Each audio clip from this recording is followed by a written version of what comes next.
أشهد أن لا إله إلا الله وحده لا شريك له وأشهد أن محمدا عبده ورسوله أما بعد فأعوذ بالله من الشيطان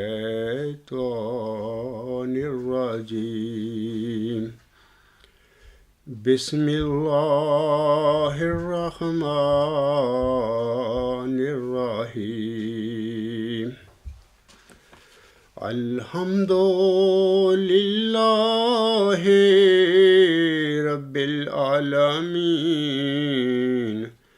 الرحمن الرحيم مالك يوم الدين إياك نعبد وإياك نستعين اهدنا الصراط المستقيم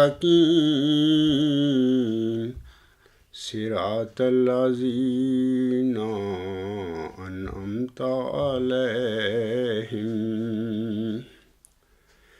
صراط الذين أنعمت عليهم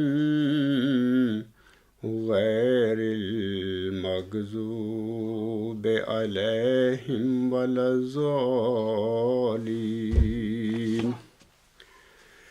وقضينا إلى بني إسرائيل في الكتاب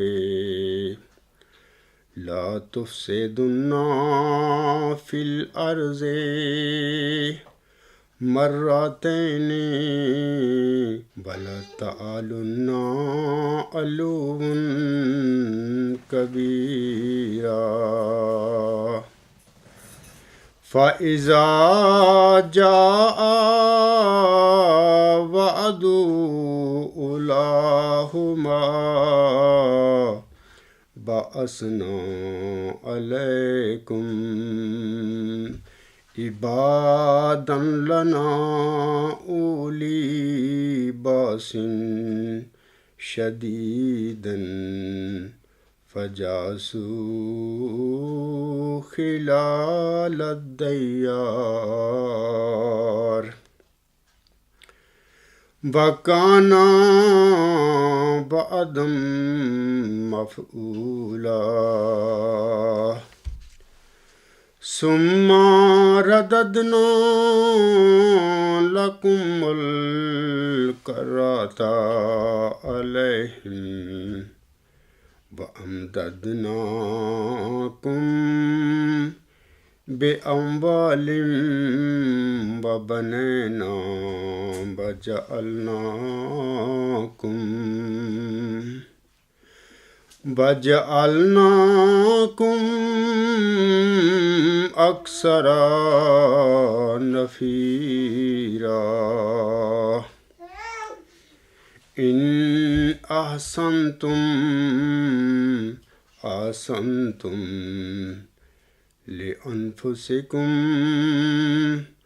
وإن أسأتم فلها فإذا جاء وعد الآخرة ليسوءوا وجوهكم وليدخلوا المسجد كما دخلوه أولا مرة ليتدبروا ما علوا تتبيرا عسى ربكم أن يرحمكم وَإِنْ عُدْتُمْ عُدْنَا وَجَعَلْنَا جَهَنَّمَ لِلْكَافِرِينَ حَصِيرًا۔ یہ جو آیات اس وقت میں نے تلاوت کی ہیں، یہ سورۃ بنی اسرائیل کی آیت نمبر 5 تا آیت نمبر 9 تک 5 آیات ہیں۔ ان آیات میں اللہ تعالیٰ فرماتا ہے، اور ہم نے بنی اسرائیل کو کتاب میں یقینی طور پر کھول کر متنبع کر دیا تھا کہ یقیناً تم ملک میں 2 دفعہ فساد کرو گے اور ضرور تم بڑی شرکسی دکھاؤ گے۔ پس جب ان دونوں میں سے پہلا وعدہ آ پہنچا تو ہم نے تمہارے مقابلہ کے لیے اپنے ایسے بندے کھڑے کر دیے جو سخت جنگجو تھے، پس وہ تمہارے شہروں کے اندر گھس گئے اور یہ وعدہ پورا ہونا ہی تھا۔ پھر ہم نے تمہیں ان پر دوبارہ غلبہ بخشا اور ہم نے اموال اور اولادوں کے ذریعے تمہاری مدد کی، اور جتھے کے لحاظ سے ہم نے تمہیں پہلے سے بڑھا دیا۔ اگر تم نیک کام کرو گے تو اس میں تمہارا ہی بھلا ہوگا، اور اگر تم برائی کرو گے تو بھی تمہارا ہی برا ہوگا۔ پھر جب دوسرے وعدے کا وقت آیا تاکہ وہ تمہارے چہرے بگاڑ دیں اور مسجد میں اس طرح داخل ہوں جس طرح کہ پہلی دفعہ داخل ہوئے تھے، اور تاکہ جس چیز پر وہ غلبہ پائیں اسے تہس نہس کر دیں۔ ممکن ہے کہ تمہارا رب تم پر رحم فرما دے، اور اگر تم اپنی سابقہ کرتوتوں کی طرف لوٹے تو ہم بھی اپنی سزا کی طرف لوٹیں گے، اور ہم نے جہنم کو کافروں کے لیے قید خانہ بنایا ہے۔ سامعین کرام، بنی اسرائیل جو ہے، یعنی یہودی جو ہیں، یہ بڑی شریر اور فسادی قوم ہے۔ انہیں یہ بھی تکبر لاحق تھا کہ ہم اللہ تعالیٰ کی چنیدہ قوم ہیں، اور ہمارے بالمقابل جو دنیا کی دوسری قومیں ہیں وہ کمتر ہیں اور حقیر ہیں۔ یہ ایک تکبر کا کیڑا یہودیوں کے دماغ میں ہمیشہ رہتا ہے۔ فرعون سے رہائی کے بعد انہوں نے، یعنی بنی اسرائیل نے، حضرت موسیٰ علیہ السلام کو بھی بہت تنگ کیا اور دکھ پر دکھ دیے، بے مقصد سوال کیا کرتے تھے۔ قرآن کریم میں اس کا ذکر ملتا ہے۔ یہ نبیوں کے قاتل تھے۔ اللہ تعالیٰ نے ان کے دل سخت کر دیے اور ان پر لعنت کی، اور اللہ تعالیٰ کے ان پر غضب بھڑکا۔ قرآن کریم میں جگہ جگہ پر ان کی بدعمالیوں کا ذکر ملتا ہے۔ حضرت مسیح عیسیٰ ابن مریم علیہ السلام ایسے حلیم اور بزرگوار نبی کو انہوں نے، یعنی یہودیوں نے، بہت دکھ دیے تھے۔ 2000 سال پہلے کی باتیں ہیں، اور حضرت مسیح عیسیٰ ابن مریم علیہ السلام کو صلیب تک لے گئے یہ بدبخت یہودی۔ اللہ تعالیٰ نے اپنے برگزیدہ نبی کو صلیبی موت سے بچایا اپنی قدرت کاملہ کے ساتھ، اور انہیں کسی محفوظ مقام کی طرف لے گیا۔ حضرت مسیح عیسیٰ ابن مریم علیہ السلام انہیں مخاطب کر کے فرماتے ہیں، یعنی یہودیوں کو مخاطب کر کے فرماتے ہیں، اے ریاکار فقیہو اور فریسیو، تم پر افسوس کہ آسمان کی بادشاہی لوگوں پر بند کرتے ہو، کیونکہ نہ تو آپ داخل ہوتے ہو اور نہ داخل ہونے والوں کو داخل ہونے دیتے ہو۔ اے ریاکار فقیہو اور فریسیو، تم پر افسوس کہ تم بیواؤں کے گھروں کو دبا بیٹھتے ہو اور دکھاوے کے لیے نماز کو طول دیتے ہو، تمہیں زیادہ سزا ہوگی۔ اے ریاکار فقیہو اور فریسیو، تم پر افسوس کہ ایک مرید کرنے کے لیے تری اور خشکی کا دورہ کرتے ہو، اور جب وہ مرید ہو چکتا ہے تو اسے اپنے سے دونا جہنم کا فرزند بنا دیتے ہو۔ اے ریاکار فقیہو اور فریسیو، تم پر افسوس کہ پودینہ اور سونف اور زیرہ پر تو دے یکی دیتے ہو، پر تم نے شریعت کی بھاری باتوں یعنی انصاف اور رحم اور ایمان کو چھوڑ دیا ہے۔ لازم تھا کہ یہ بھی کرتے اور وہ بھی نہ چھوڑتے۔ اے اندھے راہ دکھانے، اے اندھے راہ بتانے والوں، جو مچھر کو تو چھانتے ہو اور اونٹ کو نگل جاتے ہو۔ اے ریاکار فقیہو اور فریسیو، تم پر افسوس کہ پیالے اور رکابی کو اوپر سے صاف کرتے ہو مگر وہ اندر لوٹ اور ناپرہیزگاری سے بھرے ہیں۔ اے اندھے فریسی، پہلے پیالے اور رکابی کو اندر سے صاف کر تاکہ اوپر سے بھی صاف ہو جائیں۔ اے ریاکار فقیہو اور فریسیو، تم پر افسوس کہ تم سفیدی پھری ہوئی قبروں کی مانند ہو، جو اوپر سے تو خوبصورت دکھائی دیتی ہیں مگر اندر مردوں کی ہڈیوں اور ہر طرح کی نجاست سے بھری ہیں۔ اسی طرح تم بھی ظاہر میں تو لوگوں کو راست بازی دکھاتے ہو مگر باطن میں ریاکاری اور بے دینی سے بھرے ہوئے ہو۔ اے ریاکار فقیہو اور فریسیو، تم پر افسوس کہ نبیوں کی قبریں بناتے اور راست بازوں کے مقبرے آراستہ کرتے ہو اور کہتے ہو کہ اگر ہم اپنے باپ دادا کے زمانہ میں ہوتے تو نبیوں کے خون میں ان کے شریک نہ ہوتے۔ اسی طرح تم اپنے نسبت گواہی دیتی ہو کہ تم نبیوں کے قاتلوں کے فرزند ہو۔ غرض اپنے باپ دادا کا پیمانہ بھر دو۔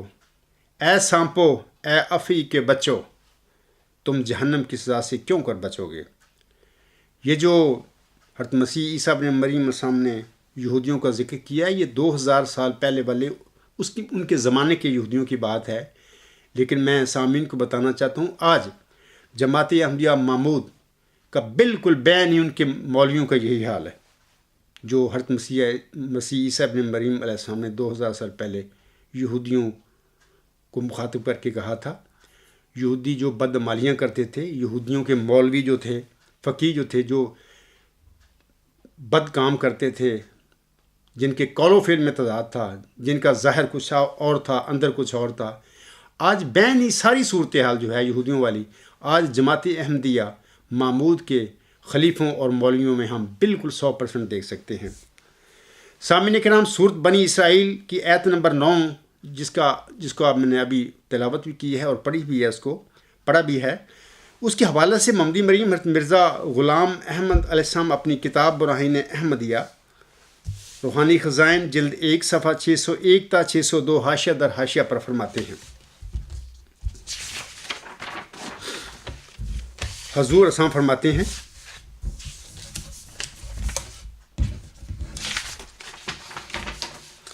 عسیٰ ربکم ان یرحمکم وان عدتم عدنا وجعلنا جہنم للکافرین حصیرا۔ خدائے تعالیٰ کا ارادہ اس بات کی طرف متوجہ ہے جو تم پر رحم کرے، اور اگر تم نے گناہ اور سرکشی کی طرف رجوع کیا تو ہم بھی سزا اور عقوبت کی طرف رجوع کریں گے۔ اور ہم نے جہنم کو کافروں کے لیے قید خانہ بنا رکھا ہے۔ یہ آیت اس مقام میں حضرت مسیح کے جلالی طور پر ظاہر ہونے کا اشارہ ہے۔ یعنی اگر طریق رفق اور نرمی اور لطف اور احسان کو قبول نہیں کریں گے اور حق محض جو دلائل واضحہ اور آیات بینہ سے کھل گیا ہے اس سے سرکش رہیں گے تو وہ زمانہ بھی آنے والا ہے کہ جب خدائے تعالیٰ مجرمین کے لیے شدت اور عنف اور قہر اور سختی کو استعمال میں لائے گا، اور حضرت مسیح علیہ السلام نہایت جلالیت کے ساتھ دنیا پر اتریں گے اور تمام راہوں اور سڑکوں کو خس و خاشاک سے صاف کر دیں گے، اور کج اور ناراست کا نام و نشان نہ رہے گا، اور جلال الہی گمراہی کے تخم کو اپنی تجلی قہری سے نیست و نابود کر دے گا۔ اور یہ زمانہ اس زمانہ کے لیے بطور ارحاس کے واقعہ ہے، یعنی اس وقت جلالی طور پر خدائے تعالیٰ اتمام حجت کرے گا، اب بجائے اس کے جمالی طور پر یعنی رفق اور احسان سے اتمام حجت کر رہا ہے۔ حضور صاحب کے یہ الفاظ جو ہیں 1983-84 کے ہیں، جب انہوں نے اپنی کتاب براہین احمدیہ لکھی تھی۔ تو اس وقت تو وہ ان کا یہی عقیدہ تھا کہ مسیح عیسیٰ ابن مریم علیہ السلام، جیسے کہ عام مسلمانوں کا عقیدہ ہے کہ اللہ تعالیٰ نے صلیب سے بچا کر اسے آسمان کی طرف اٹھا لیا تھا زندہ بجسم عنصری۔ بعد ازاں 1891 میں اللہ تعالیٰ نے محمدی مریم مرزا غلام احمد السلام کو یہ خبر دے دی تھی کہ وہ مسیح عیسیٰ ابن مریم تو باقی نبیوں کی طرح، باقی انسانوں کی طرح فوت ہو چکا ہے، اور پیارے نبی حضرت محمد مصطفیٰ صلی اللہ علیہ وسلم کی پیشگوئی کے مطابق، نزول مسیح عیسیٰ ابن مریم کی پیشگوئی کے مطابق آنے والا جو وجود ہے، نزول فرمانے والا جو وجود ہے، امت مندیہ میں سے ہی کوئی وجود ہوگا، کوئی مومن متقی انسان ہوگا، اور ہم نے اسے مسیح عیسیٰ ابن مریم اس لیے فرمایا ہے اپنی پیشگوئی میں کیونکہ اس کے حالات جو ہیں، واقعات ہیں، اس کا رنگ روپ اور اس کے واقعات جو ہے حضرت مسیح عیسیٰ ابن مریم علیہ السلام سے ملتے ہوں گے۔ اور جس طرح حضرت مسیح عیسیٰ ابن مریم علیہ السلام 2000 سال پہلے یہودیوں میں نازل ہوئے تھے، یہودی صفت قوم جو تھی، اس طرح امت محمدیہ میں جو نزول فرمانے والا مسیح عیسیٰ ابن مریم علیہ السلام ہے، یہ محمدی مریم کے جو بیٹے ہیں، وہ بھی جس قوم میں، جس جماعت میں وہ نازل ہوں گے، جس جماعت میں سے کھڑے ہوں گے، مبعوث ہوں گے، وہ بھی یہودیوں کا رنگ اختیار کر چکی ہوگی۔ تبھی جیسے کہ ایک محاورہ ہے، می توان شد یہودی می توان شد مسیح، اسی محاورہ کے مطابق حضرت صلی اللہ علیہ وسلم نے اپنے بعد امت محمدیہ میں اس وجود کے متعلق ابن مریم کے لفظ اپنی پیشگوئی میں استعمال فرمائے ہیں۔ سامعین کرام، صدر ٹرمپ جو انہوں نے 6 دسمبر کو مقبوضہ بیت المقدس یعنی یروشلم کو اسرائیل کا دارالحکومت قرار دے کر پوری دنیا میں اس امریکی صدر نے آگ بھڑکا دی ہے۔ صدر ٹرمپ نے یروشلم کے حوالہ سے یہ اعلان کر کے سامعین کرام اصل میں عالمی امن پر کاری ضرب لگائی ہے۔ یروشلم کو اسرائیل کا دارالحکومت بنانے کا معاملہ 1995 سے چل رہا تھا آہستہ آہستہ، لیکن کسی امریکی صدر کو ایسا ظلم پر مبنی فیصلہ کرنے کی 6 دسمبر 2017 تک کسی کو ہمت نہیں ہوئی تھی، حتیٰ کہ 6 دسمبر 2017 کو صدر ٹرمپ نے یہ ظلم کر کے بھی دکھا دیا۔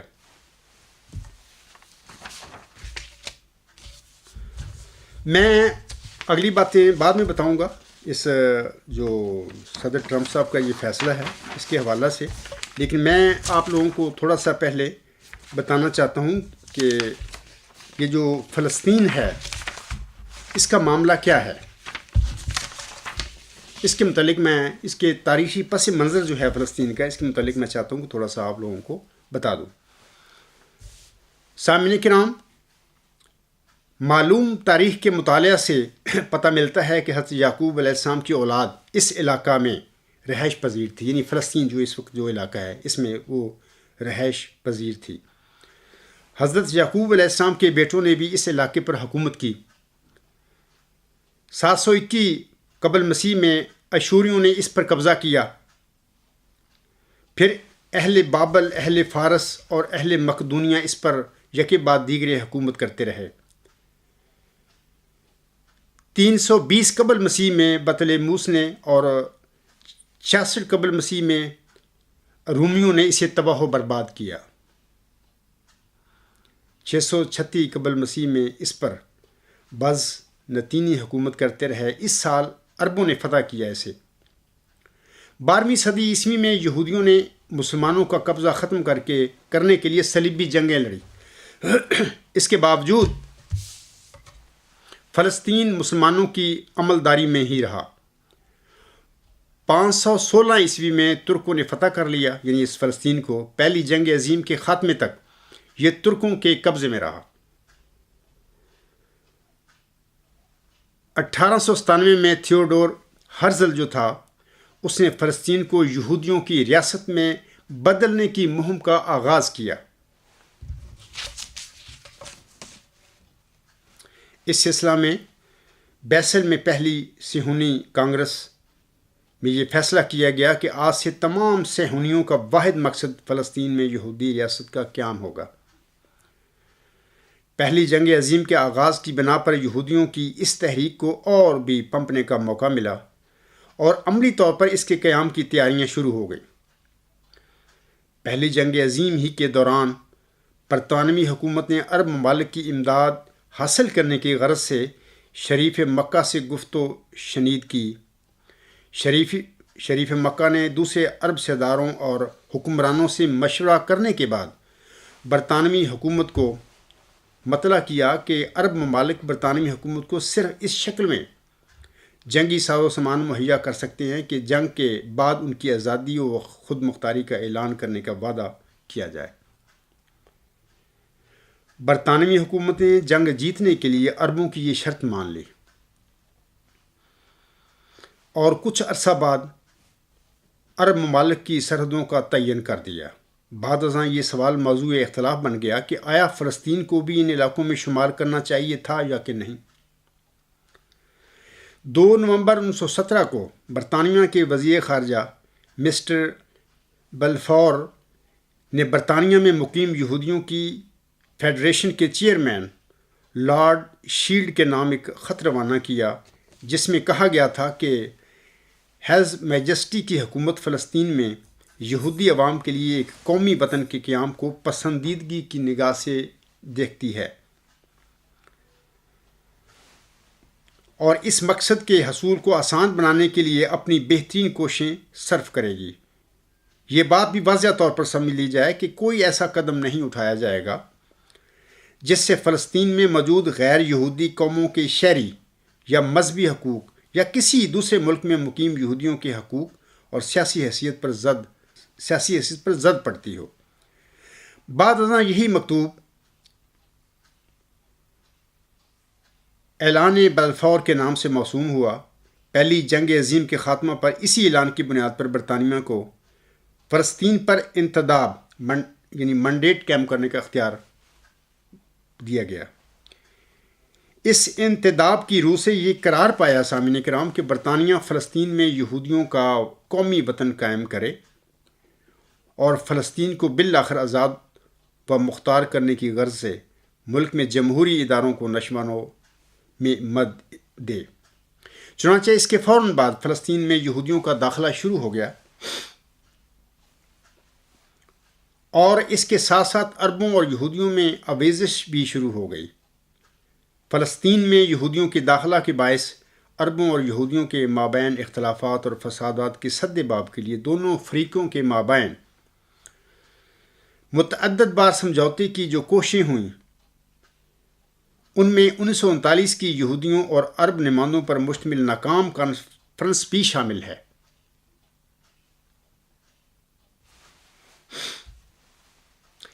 اس موقع پر برطانوی حکومت نے اعلان کیا کہ یہ اس کی حکمت عملی کا حصہ نہیں ہے کہ فلسطینی یہودیوں کی ریاست بنے۔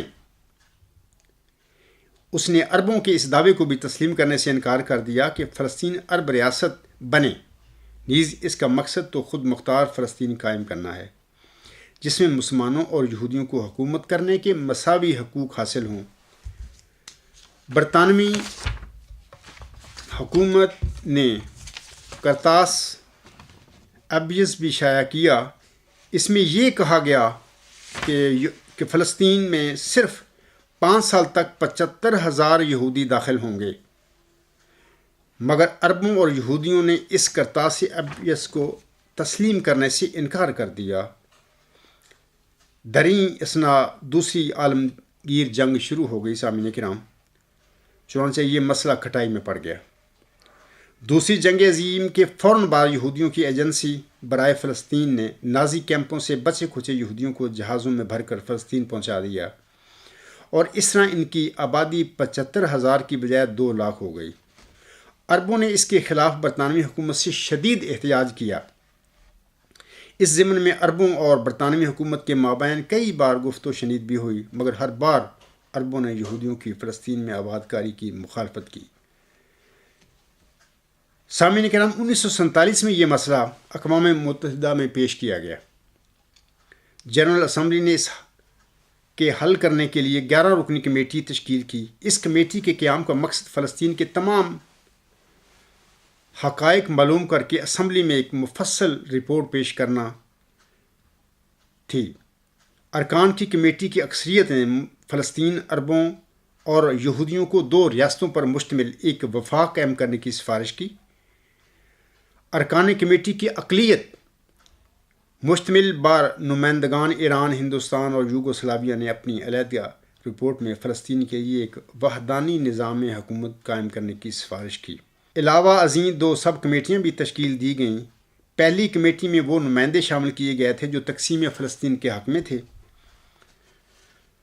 اس کا صدر پولینڈ کا نمائندہ مقرر کیا گیا۔ دوسری سب کمیٹی کی صدارت پاکستان کے وزیر خارجہ سر ظفر اللہ خان صاحب کو سونپی گئی۔ اس میں یمن، مصر، شام، لبنان، ترکیہ، افغانستان اور پاکستان کے نمائندے شامل تھے۔ مؤخر ذکر کمیٹی نے جو رپورٹ پیش کی سامعین کرام، اس کے 3 حصے تھے۔ پہلے حصے میں جنرل اسمبلی سے سفارش کی گئی تھی کہ وہ مندرجہ ذیل امور کے بارے میں بین الاقوامی عدالت انصاف کا مشورہ طلب کرے۔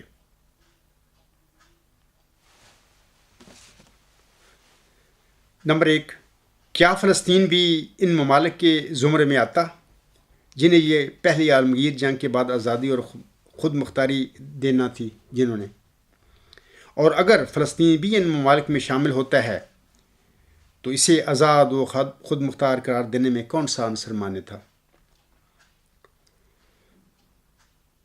دوسری بات یہ کہ عرب ممالک سے برطانوی حکومت اور فرانسیسی حکومت کے مواعید آزادی کے پیش نظر کیا اعلان بلفور کوئی وقت رکھتا ہے؟ تیسری بات یہ کہ سابقہ جمعیت اقوام یعنی لیگ آف نیشن جو تھی نے فلسطین پر برطانوی انتداب قائم کیا تھا۔ اس بین الاقوامی ادارے کے خاتمے کے بعد اس انتداب کا خاتمہ نہیں ہو جاتا۔ نمبر 4، کیا موجودہ ادارہ اقوام متحدہ کو فلسطینی عوام کے احتساب رائے کے بغیر تقسیم کا کوئی حق حاصل ہے؟ اس کمیٹی کی رپورٹ کے دوسرے حصے میں سامعین کرام یہودی پناہ گزینوں کے مسئلہ کا بھی جائزہ لیا گیا تھا۔ فلسطین میں پہلے ہی یہودیوں کی معینہ تعداد زیادہ ہو گئی ہے۔ آیا زائد یہودیوں کو فلسطین سے نکال دیا جائے یا ان ممالک میں آباد کر دیا جائے جو اقوام متحدہ کے رکن ہیں؟ کمیٹی کی رپورٹ کے تیسرے حصے میں فلسطین کے لیے وحدانی ریاست کے قیام اور اقلیتوں کے حقوق کے تحفظ کی سفارش کی گئی تھی۔ نومبر 1947 میں اقوام متحدہ کی جنرل اسمبلی نے متعلقہ کمیٹیوں کی سفارشات پر غور کرنے کے بعد فلسطین کو 3 حصوں یعنی یہودی علاقہ، عرب علاقہ اور بین الاقوامی علاقہ میں تقسیم کرنے کی سکیم منظور کی، اور اس کے چند ماہ بعد یعنی 1948 میں یہودیوں نے برطانیہ اور امریکہ سے ساز باز کر کے اسرائیل کے قیام کا اعلان کیا۔ 1967 کی عرب اسرائیل جنگ میں اسرائیل نے دریائے اردن کے مغرب کا 2000 مربع میل فلسطینی رقبہ جس میں بیت اللہ اور غزہ کی پٹی بھی شامل ہے پر قبضہ کر لیا۔ ان علاقوں کو آزاد کرانے کی غرض سے متعدد کوششیں ہوئیں لیکن کامیابی نہ ہوئی۔ بالآخر فلسطین کے عوام اور فلسطینی تنظیم آزادی کے جہد مسلسل سے اگست 1980 میں اقوام متحدہ کی جنرل اسمبلی کے خصوصی اجلاس نے فلسطین کے مسئلے پر ایک قرارداد منظور کی۔ قرارداد کی روشنی میں یہ کہا جا سکتا ہے کہ عالمی رائے عامہ اسرائیلی جارحیت کے خاتمے اور فلسطینی عوام کے لیے ایک علیحدہ ملک کی متمنی ہے۔ قرارداد کے اہم نکات اس طرح ہیں۔ نمبر 1، یروشلم سمیت تمام فلسطینی علاقوں اور عرب علاقوں سے یہودیوں کا انخلاء۔ نمبر 2، مہاجرین کی اپنے وطن کو واپسی اور اصلی گھروں میں بحالی۔ نمبر 3، بیرونی مداخلت کے بغیر قوم کا حق خود ارادیت تسلیم کیا جائے۔ نمبر 4، فلسطینیوں کا یہ حق تسلیم کیا جائے کہ وہ ایک آزاد اور ایک خود مختار مملکت قائم کر لیں۔ نمبر 5، آزادی فلسطین کی تنظیم کے اس حق کی توثیق کی گئی کہ وہ اقوام متحدہ کے ڈھانچے کے اندر رہتے ہوئے فلسطین اور مشرق وسطیٰ کے مسائل پر برابری کی سطح پر بات چیت میں حصہ لے۔ اس بنیادی اصول کی تصدیق کہ کسی قوم کو کسی دوسری قوم کے علاقے کو جبراً اپنے آپ میں مدغم کرنے کا حق نہیں۔ نمبر 7، اسرائیل سے مطالبہ کہ وہ جون 1967 سے قبضے میں لائے ہوئے فلسطینی اور دوسرے عرب علاقوں سے اپنی فوج کا مکمل اور غیر مشروط انخلاء کرے، اور یہ عمل 15 نومبر 1980 سے پہلے شروع ہو جائے گا۔ نمبر 8، اسرائیل اقوام متحدہ کی ان تمام قراردادوں کی پابندی کرے جن کا تعلق فلسطین کے مسئلہ سے ہے، بالخصوص یروشلم کے شہر کے بارے میں قرارداد پر عمل کرے۔ نمبر 9، ایسی تمام تجاویز کی مخالفت جن کا منشا یہ ہے کہ فلسطینی مہاجرین کو اپنے وطن سے باہر آباد کیا جائے۔ نمبر 10، اقوام متحدہ کے سیکرٹری جنرل سے درخواست کہ وہ سلامتی کونسل اور جنرل اسمبلی کے پہلے سے منظور شدہ قرارداد پر عمل درآمد کرنے کے لیے مناسب کارروائی کریں اور اسمبلی کے 35ویں اجلاس میں رپورٹ پیش کریں۔ نمبر 11، اقوام متحدہ کے سیکرٹری جنرل سے درخواست کہ اگر اسرائیل اس قرارداد پر عمل نہ کرے تو وہ اپنا اجلاس طلب کر کے اقوام متحدہ کے مشورے کے 7ویں باب کے تحت کارروائی کریں۔ 17 دسمبر 1980 کو اقوام متحدہ کی جنرل اسمبلی نے پاکستان سمیت غیر جانبدار ممالک کی ایک قرارداد بھاری اکثریت سے منظور کر لی، جس میں کہا گیا ہے کہ فلسطینیوں کی آزاد مملکت قائم کی جائے۔ قرارداد میں یہ بھی کہا گیا ہے کہ تنظیم آزادی فلسطین کو کسی بھی امن معاہدے میں مساوی فریق کے طور پر شریک ہونا چاہیے۔ یہ تو تھوڑا سا میں نے فلسطین کی جو تاریخی پس منظر ہے اس کے متعلق میں نے آپ لوگوں کو کچھ بتایا ہے۔ اسی طرح میں آپ لوگوں کو بتانا چاہتا ہوں کہ یہ جو بیت المقدس یا القدس یا عیسائی سے یروشلم کہتے ہیں، اس جو شہر ہے اس کا پس منظر کیا ہے، میں چاہتا ہوں تھوڑا سا اس کے متعلق بھی آپ لوگوں کو میں بتا دوں۔ اس شہر کی اس وقت جو آبادی ہے تقریباً 9 لاکھ کے قریب ہے، اور اس میں 64% یہودی ہیں اور 35% عرب ہیں۔ عربوں میں سے اکثریت مسلمان ہے لیکن بعض عیسائی بھی ہیں، تو 1% باقی جو قومیں ہیں وہ آباد ہیں اس شہر میں۔ یہ شہر 2 حصوں میں تقسیم ہے۔ پرانا شہر جو اسرائیلی اور اردن کی سرحد پر تل ابیب کے جنوب مشرق میں یہودیہ کی پہاڑیوں کی پتھریلی ڈھلوان پر واقع ہے۔ سامعین کرام،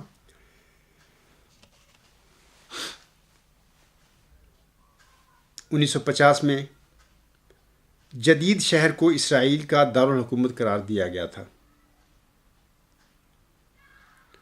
قدیم شہر اردن کے علاقے میں شامل رہا۔ بیت المقدس یہودیوں اور مسیحیوں کا مقدس شہر اور مسلمانوں کا قبلہ اول اور اہم زیارت گاہ ہے۔ یہودیوں اور مسیحیوں کی مذہبی کتابوں میں اسے صہیون کہا گیا ہے اور یہ شہر خدا کی علامت ہے۔ تینوں مذہبوں کے تقریباً تمام مقدس مقامات قدیم شہر میں ہیں۔ ایک جدید حصہ ہے شہر کا جس کو اسرائیل کا دارالحکومت قرار دیا گیا 1950 میں، ایک قدیم حصہ ہے۔ یہاں پر قدیم حصے کی بات ہو رہی ہے کہ قدیم حصہ جو ہے اس میں تینوں مذہبوں کے تقریباً تمام مقدس مقامات موجود ہیں۔ مسلمان حرم و شریف کی زیارت کرتے ہیں جو محصور ہے، اسی میں قبۃ الصخرہ اور مسجد اقصیٰ یا جامعہ عمر رضی اللہ تعالیٰ عنہ واقع ہے۔ کہا جاتا ہے کہ حرم شریف کی مشرقی دیوار کا نچلا حصہ ہیکل سلیمانی کا بقایا ہے۔ یہی دیوار گریہ ہے جو یہودیوں کے نزدیک مقدس ہے۔ وہ اس دیوار کے پاس آ کر ہیکل کی یاد تازہ کر کے روتے ہیں۔ مسیحیوں کے نزدیک کنیسۃ القیامہ مقدس ہے، جو روایت کے مطابق کھوپڑی نام پہاڑی پر واقع ہے۔ یہی پہاڑی تھی جس پر مسیحی عقیدے کے مطابق حضرت مسیح علیہ السلام کو سولی دی گئی تھی، اور مرنے کے بعد یہیں سے آپ تیسرے دن، یعنی ان کے عقیدے کے مطابق، عیسائیوں کے عقیدے کے مطابق، بہرحال مسلمانوں کا بھی یہی عقیدہ ہے کہ وہ زندہ پھر اٹھا لیے گئے تھے، آپ تیسرے دن جی اٹھے تھے۔ قدیم شہر ایک فصیل سے محصور ہے جو سلطان سلیمان اول نے تعمیر کرائی تھی۔ یہ 1542 کا واقعہ ہے۔ اس کے مشرق میں وادی قدرون ہے جس کے پار گستمنی کا باغ اور کوہ زیتون ہے۔ شمال میں ماؤنٹ سکوپس موجود ہے جہاں حداثہ طبی مرکز، یہودیوں کی نیشنل لائبریری اور عبرانی یونیورسٹی بنائی گئی ہے۔ جدید شہر کو جو مغرب میں واقع ہے سیاسی اور اقتصادی مرکز ہے وہ۔ اس میں سرکاری عمارتیں، اسکول، فلسطین کے آثار قدیمہ کا عجائب گھر، خانقاہیں ہیں اور یہودیوں کے معبد ہیں۔ بیت المقدس میں عہد نامہ قدیم و جدید دونوں میں بیان کردہ مقامات و واقعات کے آثار بڑی تعداد میں موجود ہیں۔ بائبل میں مندرج مقامات اور دوسری مقدس شخصیتوں کی نشاندہی کرنے والے گرجے اور زیارات گاہیں ہیں، بے شمار ہیں۔ یہ شہر کم از کم 15ویں صدی قبل مسیح سے آباد ہے، یعنی یروشلم یا بیت المقدس یا القدس۔ مسلمانوں کا عقیدہ یہ ہے کہ آن حضرت صلی اللہ علیہ وسلم بیت المقدس تشریف لے گئے تھے۔ 637 عیسوی میں یہ شہر مسلمانوں کے زیر نگی آ گیا۔ مسلمانوں نے اس کی پوری حفاظت کی اور مکہ معظمہ کے بعد اسے اپنی اہم ترین زیارت گاہ بنا لیا۔ پھر صلیبی جنگوں کا آغاز ہوا۔ 1099 عیسوی میں بیت المقدس پر مسیحی قابض ہو گئے اور اسلامی آبادی پر قیامت برپا کر دی۔ 1187 عیسوی میں سلطان صلاح الدین ایوبی کے زیر قیادت مسلمانوں نے اسے دوبارہ فتح کیا۔ سلطان پوری آبادی کے ساتھ بلا امتیاز مذہب و ملت حسن سلوک سے پیش آیا۔ پہلی عالمی جنگ تک بیت المقدس تقریباً مسلسل مسلمانوں ہی کے ہاتھوں میں رہا۔ پہلی عالمی جنگ میں اسے انگریزوں نے فتح کیا۔ بعد ازاں فلسطین پر برطانوی انتداب شروع ہو گیا۔ اس کے خاتمے پر عرب اور یہودی دونوں بیت المقدس پر قبضے کے لیے مصر تھے۔ خاصی جنگ کے بعد یہودی قدیم شہر سے دستبردار ہو گئے، لیکن جدید شہر انہی کے قبضے میں رہا۔ جون 1967 میں عربوں اور اسرائیلیوں میں جو جنگ ہوئی، اس میں اسرائیلیوں نے بیت المقدس کے عربی علاقے پر قبضہ کر لیا۔ اقوام متحدہ کی جنرل اسمبلی نے فیصلہ کیا کہ یہ علاقہ واپس کر دیا جائے، لیکن اسرائیلیوں نے اس پر آج تک عمل نہیں کیا۔ یہ تو میں نے بیت المقدس، یروشلم یا القدس کے حوالہ سے چند تاریخی باتوں کا ذکر کیا ہے۔ میں اب بتانا چاہتا ہوں کہ صدر ٹرمپ کے اس فیصلے کی جو انہوں نے 6 دسمبر کو کیا ہے، یعنی جس میں انہوں نے یروشلم کو یا بیت المقدس کو اسرائیل کا دارالحکومت قرار دیا ہے، صدر ٹرمپ کے اس فیصلے کی پوری دنیا اور بالخصوص عالم اسلام نے شدید مخالفت کی ہے۔ یورپی یونین نے بھی صدر ٹرمپ کے اس فیصلے کو احمقانہ قرار دیا ہے۔ اقوام متحدہ کے سیکرٹری جنرل انطونیو نے بھی اس فیصلے کی شدید مخالفت کی ہے اور اسے اقوام عالم کے امن کے لیے انتہائی خطرناک قرار دیا ہے۔ اسی طرح جرمنی، فرانس، برطانیہ اور چین، ایران، ترکی اور پاکستان نے بھی صدر ٹرمپ کے اس فیصلے کی شدید مخالفت کی ہے اور اسے عالمی امن کے لیے خطرناک قرار دیا ہے، یعنی صدر ٹرمپ کا یہ فیصلہ ہے۔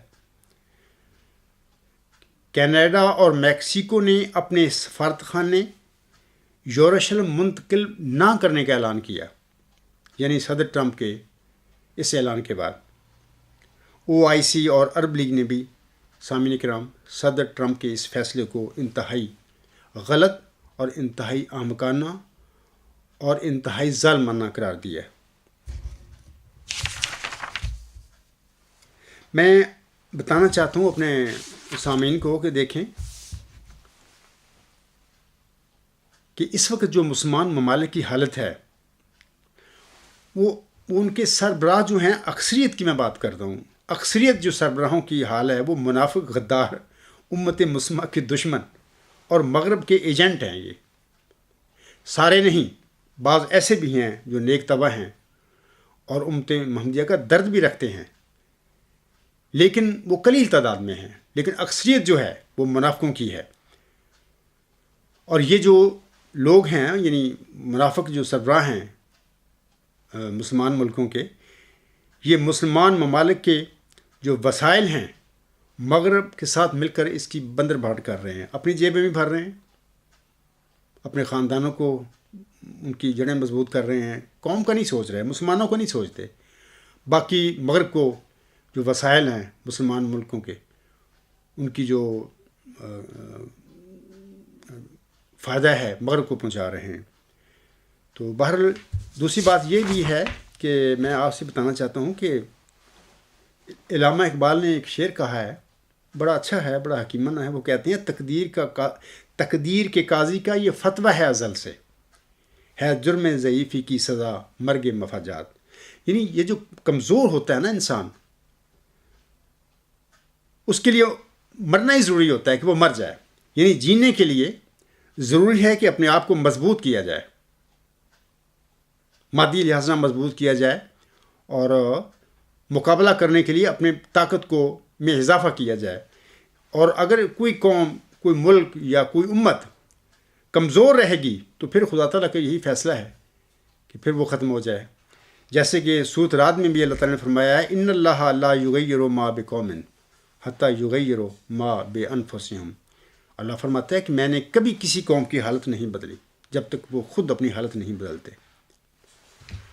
اور اسی مضمون کو علامہ اقبال نے اپنے ایک شعر میں خوبصورت رنگ میں ادا کیا ہے، خدا نے آج تک اس قوم کی حالت نہیں بدلی، نہ ہو جس کو خیال خود آپ اپنی حالت بدلنے کا۔ تو مقصد میرا کہنے کا یہ ہے کہ اس وقت دہائی تو دے رہے ہیں سارے مسلمان ممالک کے صدر ٹرمپ نے یہ کیا کیا، آپ لوگوں کے دہائی دینے کا کیا فائدہ؟ آپ لوگوں نے آج تک اپنی عوام کے ساتھ کیا کیا ہے؟ عوام تو بیچارے نہتھے ہیں، غریب ہیں، وہ تو اپنی بقا کے لیے کوششیں کرتے رہتے ہیں، لیکن یہ جو سربراہ ہیں مسلمان ملکوں کے، ان لوگوں نے امت کے لیے کیا نیک کام کیے ہیں اپنے اپنے ممالک میں، اور امت محمدیہ کے اتحاد کے لیے انہوں نے کیا کام کیے ہیں؟ کچھ بھی نہیں کیے۔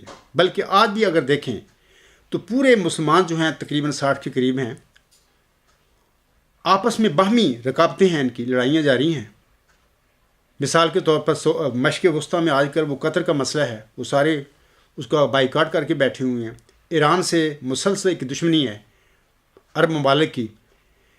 یہ سب کام جو ہیں مغرب نے اور ویسٹرن لوگوں نے، دجالی جو قوتیں ہیں، انہوں نے یہ کام کیے ہوئے ہیں، مسلمانوں کے اندر ان کے افتراق پیدا کیا، ایک دوسرے کے خلاف ان کو دشمن بنا دیا۔ چند مہینے پہلے کی بات ہے، اسلامی ملکوں کا ایک ملٹری اتحاد بن رہا ہے۔ چند مہینے پہلے ان کا جب افتتاحی ایک تقریب منعقد ہوئی تو عجیب بات ہے، اس مسلمان ملکوں کا جو اسلامی فوجی اتحاد ہے، اس کے سربراہ جو سابق ہمارے پاکستان کے چیف آف سٹاف ہیں جنرل رحیل صاحب، وہ ہیں اس کے اتحاد کے سربراہ ہیں۔ لیکن جب ان کی افتتاح ہوا تو سعودی عرب نے صدر ٹرمپ کو دعوت کی وہاں پہ۔ اب دیکھیں عجیب بات ہے، یہ ملک کیا دفاع کریں گے فلسطین کا؟ یہ مسلمان ملک کیا کشمیریوں بچے اور بچیوں کا کیا دفاع کریں گے؟ اور وہاں پہ منتیں کر رہے ہیں کہ نہیں نہیں جی، ہم نے جو اسلامی افواج کا جو اتحاد ہم بنا رہے ہیں، یہ صرف اسلامی ملکوں میں، مسلمان ملکوں میں جو دہشت گردی ہے ان کے خاتمے کے لیے، ان کا مقابلہ کرنے کے لیے بنا رہے ہیں، یعنی منتیں کر رہے ہیں صدر ٹرمپ کی۔ دیکھو وہی مطلب کہ بات ہے نا کہ کمزور کا کوئی حق نہیں ہے وہ دنیا میں جیے، کمزوروں کو پھر یہی حال ہوا کرتا ہے۔ حالانکہ اگر ان میں طاقت ہوتی، اتحاد ہوتا مسلمان ملکوں میں، تو یہ پوچھ سکتے تھے کہ جناب ہم بھی اپنے دفاع کے لیے یہ اسلامی جو ممالک ہیں ان کا ملٹری اتحاد بنا رہے ہیں، جیسا کہ آپ لوگوں نے ناٹو بنایا ہوا ہے۔ یہ جو 1999 میں جب رشین فعال ہوا ہے، یہ دو گروپ تھے، انٹرنیشنل سپر پاوریں تھیں، ایک کمیونزم تھا، ایک کیپٹلزم تھا۔ کیپٹلزم کا جو لیڈر تھا امریکہ اور باقی سارا یورپ اس کے ساتھ تھا، اور کمیونزم کا جو ہیڈ تھا، وہ لیڈر تھا، وہ روس تھا، اور چین بھی اس کے ساتھ تھا۔ تو 1999 میں تو یہ جو کیمپ ہے کمیونزم کا، یہ فال ہو گیا، ڈاؤن ہو گیا، ختم ہو گیا۔ تو اس کے بعد ایک نیو ورلڈ آرڈر کا منصوبہ بنایا گیا جو اس وقت جاری ہے۔ اس زمانے میں کسی نے یہ سوال کیا تھا ناٹو کے جنرل سیکرٹری سے کہ جناب آپ کا مقابلہ تو کمیونزم سے تھا، وہ تو فال ہو گیا ہے 1999 میں، اب آپ کے ناٹو کے جو آپ کا بنایا ہوا ہے ملٹری کے الائنس ہے، اس کا کیا تو کیا کیوں بنا ہوا ہے؟ تو انہوں نے کہا تھا ابھی ہمارے سامنے گرین ہے، گرین سے مراد ہے اسلام، کیونکہ کمیونزم جو ہے وہ سرخ اس رنگ اس کا اشارہ ہے یا اس کی علامت ہے، اور اسلام کی جو علامت ہے وہ سبز رنگ کی ہے۔ تو اس نے کہا کہ ابھی ہمارے سامنے سبز رنگ ہے۔ مقصد میرا کہنے کا ہے کہ یہ سارا ناٹو اسلامی ممالک کے لیے بنایا گیا ہے کہ کس طرح ہم نے ان کو قابو کرنا ہے اور ان کے ملکوں کے وسائل کو ہم نے لوٹنا ہے۔ اس معاملے پر یہ سارے ویسٹرن جو ممالک ہیں اکٹھے ہیں۔ تو بات یہ ہے کہ جب ان کو اسلامی ملک اسلامی فوج کے جو اتحاد تھا اس کا جب افتتاح ہوا تو وہاں پر منتیں کرتے پھر رہے ہیں کہ نا جی، یعنی صدر ٹرمپ کے آگے کہ ہم نے یہ اتحاد اس لیے بنا رہے ہیں کہ تاکہ مسلمان ملکوں میں جو دہشت گردی پھیل رہی ہے اس کا مقابلہ کیا جائے، حالانکہ جتنی مسلمان ملکوں میں دہشت گردی ہے اس کے ذمہ دار امریکہ اور باقی یورپین ملک ہیں۔ انہوں نے سب کچھ کیا ہوا ہے، مسلمان ملکوں میں اپنا کوئی مسئلہ نہیں ہے، انہوں نے مسئلے اٹھائے ہوئے ہیں۔ یہ جو آئے دن طالبان یا داعش یا جو بھی ہے، یہ ساری امریکہ کی پیداوار ہیں، یہ سب کو بنایا ہوا ہے۔ تو مقصد میرا کہنے کا ہے کہ جب قوموں کمزور ہو جائیں اور ان کے پاس اتنی طاقت نہ رہے کہ وہ اپنا دفاع کر سکیں، تو پھر جو دشمن ہوتے ہیں، دشمن قوتیں ہوتی ہیں، ان کو جینے کا حق نہیں دیتی، بلکہ اس قسم کے کمزور ملکوں کا، کمزور امتوں کا پھر خاتمہ ہو جاتا ہے۔ بہرحال اللہ تعالیٰ عالم اسلام پر بھی رحم کرے اور ان کی آنکھیں کھولے اور ان میں احساس پیدا ہو مسلمانوں کے جو سربراہ ہیں مسلمان ملکوں کے، کہ وہ اپنی قوم کے لیے، اپنے دین کے لیے محنت کریں اور اس کو ڈیولپ کریں اور عوام کو حقوق دیں فنڈامنٹل جو ہیں، اور دین اسلام کے متعلق سوچیں اور ایسے حالات پیدا کریں کہ جس سے پورے مسلمان ملک جو ہیں وہ اکٹھے ہوئے، ان میں اندر اتحاد پیدا ہو جائے۔ تو باہر یہ ہم دعا کر سکتے ہیں، لیکن بظاہر جو حالات ہیں مسلمان ملکوں کے وہ بڑا مشکل ہے۔ ان کے اندر دجالی قوتوں نے ایسے ایسے اختلاف پیدا کر دیے ہیں کہ بڑا مشکل ہے ان کا اکٹھا ہونا، لیکن باہر اللہ تعالیٰ اگر چاہے تو اس کے لیے کوئی چیز ناممکن نہیں ہے۔ اللہ تعالیٰ چاہے تو یہ مسلمان ملک جو ہیں بالکل اکٹھے ہو سکتے ہیں، ان میں اتحاد پیدا ہو سکتا ہے، اور اگر کل کلاں یہ بات عملاً ہو جاتی ہے تو اس کے بعد امت محمدیہ کو پھر کوئی خطرہ نہیں، کوئی ویسٹرن، کوئی امریکہ، کوئی یورپی یونین، کوئی بھی ان کو مٹا نہیں سکے گا۔ انشاءاللہ تعالیٰ یہ ڈٹ کے مقابلہ کریں گے، بلکہ ان کی اپنی ایک قوت ہوگی دنیا میں۔ تو بہرحال اللہ تعالیٰ ہمارے مسلمان جو سربراہ ہیں ملکوں کے، ان کو ہوش سمجھ دے اور وہ سوچیں اس معاملے پہ۔ بہرحال آخر پہ میں چاہتا ہوں سامعین کریم کے آگے مشرق وسطیٰ سے متعلق ایک پیشگوئی ہے، میں چاہتا ہوں اس کا ذکر کر دوں۔ یہ حضرت امام مہدی و مسیح موعود جو ہیں ان کی ایک پیشگوئی ہے، یہ مشرق وسطیٰ سے اس کا تعلق ہے۔ یہ جو میں ان کی یہ پیشگوئی پڑھوں گا، تذکرہ صفحہ 679 بحوالہ تذکرۃ المہدی حصہ 2، جدید ایڈیشن صفحہ 274 پر حضور صاحب کے یہ الفاظ ہیں۔ یہ لکھنے والے ہیں پیر سراج الحق صاحب نا، وہ لکھتے ہیں حضور صاحب کی مطلب کی طرف سے لکھتے ہیں کہ حضور صاحب نے فرمایا، خدا نے مجھے خبر دی ہے کہ ہمارے سلسلہ میں بھی سخت تفرقہ پڑے گا، ہمارے سلسلہ میں بھی سخت تفرقہ پڑے گا، یعنی جماعت احمدیہ میں، اور فتنہ انداز اور ہوا و حوث کے بندے جدا ہو جائیں گے، پھر خدا تعالیٰ اس تفرقہ کو مٹا دے گا، باقی جو کٹنے کے لائق اور راستی سے تعلق نہیں رکھتے اور فتنہ پرداز ہیں وہ کٹ جائیں گے، اور دنیا میں ایک حشر برپا ہوگا، وہ اول الحشر ہوگا، اور تمام بادشاہ آپس میں ایک دوسرے پر چڑھائی کریں گے، اور ایسا کشت و خون ہوگا کہ زمین خون سے بھر جائے گی، اور ہر ایک بادشاہ کی رعایا بھی آپس میں خوفناک لڑائی کرے گی۔ ایک عالمگیر تباہی آئے گی اور اس تمام واقعات کا مرکز ملک شام ہوگا۔ صاحبزادہ صاحب یعنی حضور صاحب پیس سراج الحق کو مخاطب کر کے فرما رہے ہیں، صاحبزادہ صاحب اس وقت میرا لڑکا ماؤد ہوگا۔ یہاں پر ماؤد لڑکے سے مراد وہ ماؤد ذکی غلام مسیح الزماں ہے، وہ مسیل مبارک احمد ہے، وہ مصر ماؤد ہے، یعنی حضور صاحب کی پسرے ماؤد لڑکا سے مراد۔ آگے حضور صاحب فرماتے ہیں خدا نے اس کے ساتھ ان حالات کو مقدر کر رکھا ہے۔ ان واقعات کے بعد ہمارے سلسلہ کو ترقی ہوگی اور سلاطین ہمارے سلسلہ میں داخل ہوں گے۔ تم اس ماؤد کو پہچان لینا، یعنی حضور صاحب نے اس کی نشانی بتا دی ہے کہ ایک عالمگیر تباہی دنیا میں وہ آئے گی، کچھ تو خون ہوگا، اس کا مرکز ملک شام ہوگا۔ تو اس مطلب کہ اب تک جو پہلے حالات ہیں اس میں پہلی جنگ عظیم ہوئی ہے دنیا میں، اس کا مرکز بھی شام نہیں تھا، یورپی مرکز تھا۔ دوسری جنگ عظیم کا بھی مرکز جو تھا وہ یورپی تھا، بنا رہا ہے۔ تو اللہ تعالیٰ سے دعا ہے کہ اللہ تعالیٰ مسلمان ملکوں کو بھی سمجھ دے اور وہ اپنے ملکوں کے جو عوام ہے ان کے لیے بھی کچھ سوچیں۔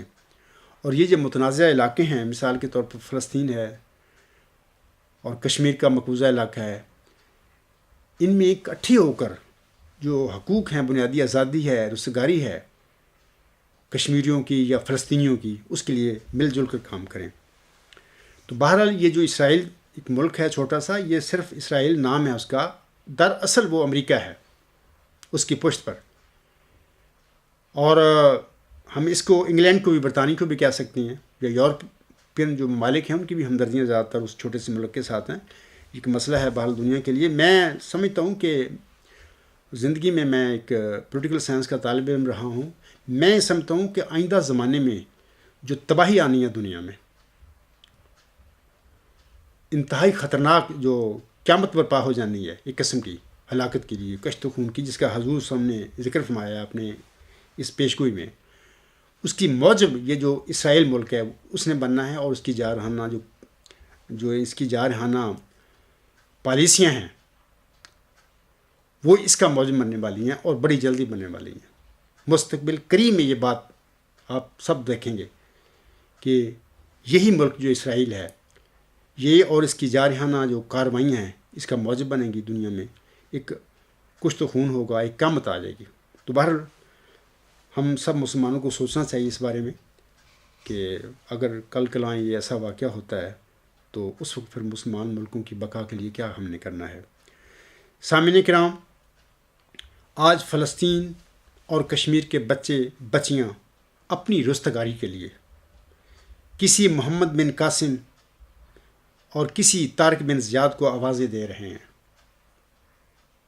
انشاءاللہ تعالیٰ آسمان سے اللہ تعالیٰ ضرور اس وقت کے کسی محمد بن قاسم اور طارق بن زیاد کو ضرور وہ نازل فرمائے گا انشاءاللہ تعالیٰ۔ میں اسی پہ اپنا خطبہ ختم کرتا ہوں۔ وما علینا الا البلاغ وآخر الدعوانا ان الحمد للہ رب العالمین۔ اولم وآخرم وظاہرم وباطنا هو مولانا نعم المولا و نعم النصیر و نعم الوکیل۔